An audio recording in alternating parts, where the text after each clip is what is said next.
the members of the Massachusetts Teachers Association, working together for students, public education, and our communities.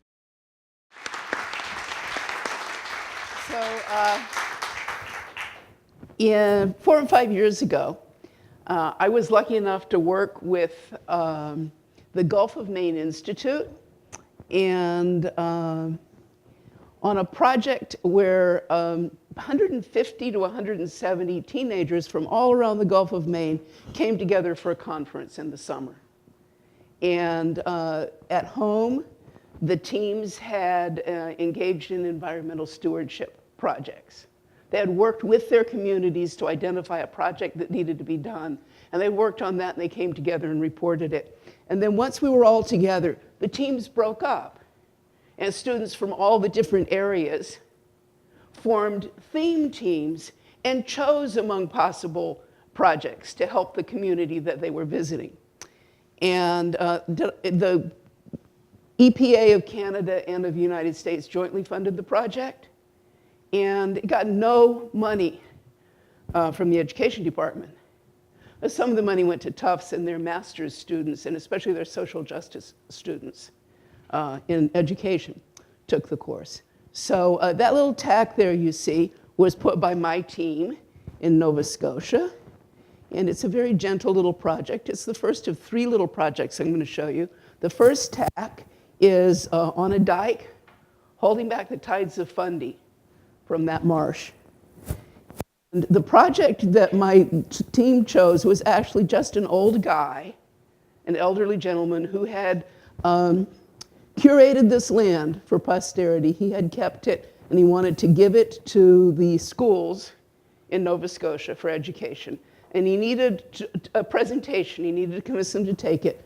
And so the students then went in and they mapped it. They went in with a GPS, a handheld satellite GPS, and cameras, and they mapped it. Can you make that run?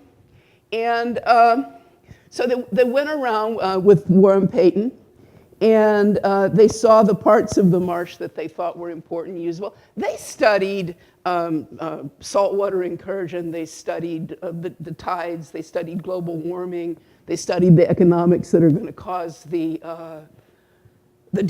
dikes will fail, the salt will come back in. Okay, so they were looking at history and stuff. And as you can see in their eyes and in the things they're doing there, the reward that they found from it was their own affect. They loved the place they went. They explained, you know, you should give this to students, to children, because we love this. We learn things, we see things. And you see it all over them. So they came back and they made their report not only to the school committee, but to the UNESCO Heritage Group there to declare Nova Scotia a World Heritage Site for UNESCO. And it's really touching, and it hits at the first level. It's the first of 3 projects I want to talk about. You see that their direct relationship with nature itself, with preserving it and handing it on, and the experience of being in nature was good for them. And our next is going to step far away from that because we're going to come to Chelsea, Massachusetts the next year. This is diesel mapping, and the group that I was privileged to work with chose a project with the Chelsea Collaborative. Chelsea Collaborative had asked for help because the asthma rate in Chelsea is obscene, and because they believed it was from the diesel trucks for all of the grocery deliveries in Massachusetts sit in Chelsea and idle their engines to keep their refrigerators going. And the fumes just fill up the community. And the city said that it would be bad for business to regulate it, you know, to make them switch over to diesel trucks, for instance, that didn't emit these particulates. And so the students went and they researched lung damage and how the diesel truck smoke could be giving asthma to the children in Chelsea. And they looked at the salt piles that are stored in Chelsea with their ferric cyanide uncaking. And then they divided up in teams, and they went out and they got data for the Chelsea Collaborative using this piece of equipment, which we borrowed from the Community Health Department at Boston University. And those things cost $4,000. They went around, they took the wind speed, they did exactly what you had to do formally to meet the EPA standard for a real measurement of particulates, because there is a maximum that's allowable by law. And if it exceeds that maximum, the city has to act. It has to shut off the trucks. Business doesn't matter, it's the law. So they worked really hard. They went all around with, these are members of the Chelsea Collaborative you see with them. They're working with the community and a BU scientist.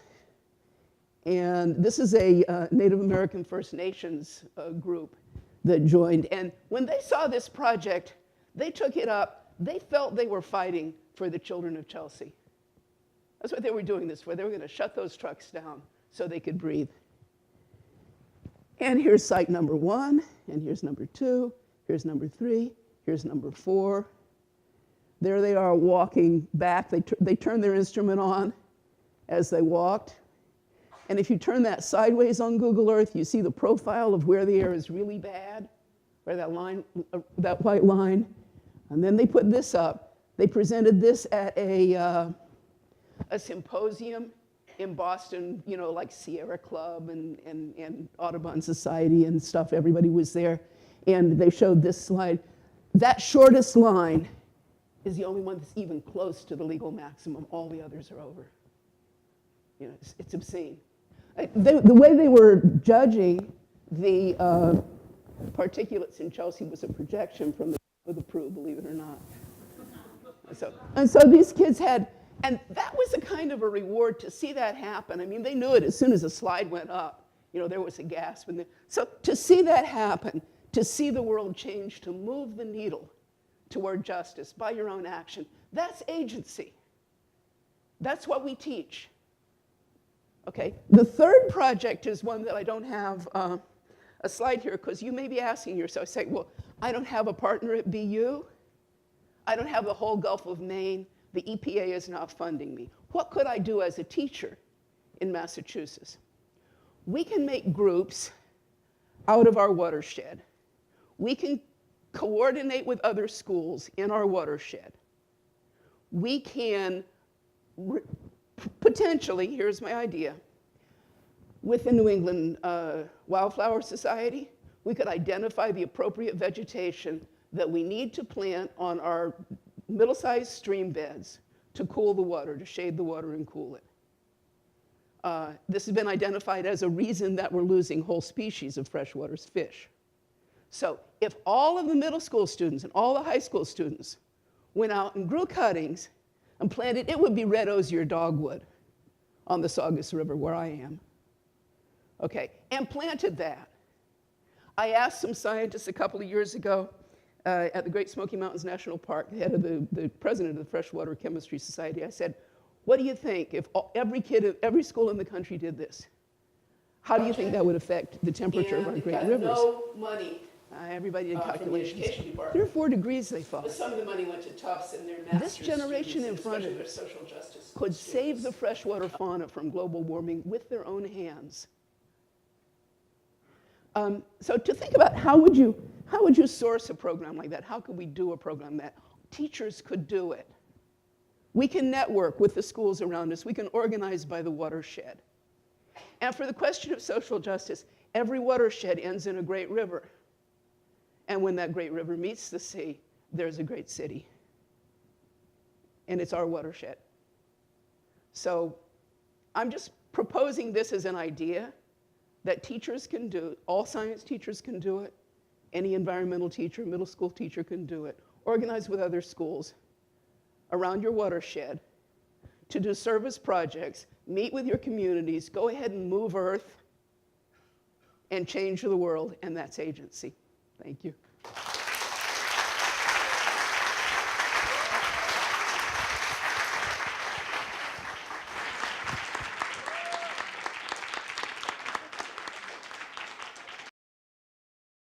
The members of the Massachusetts Teachers Association, working together for students, public education, and our communities.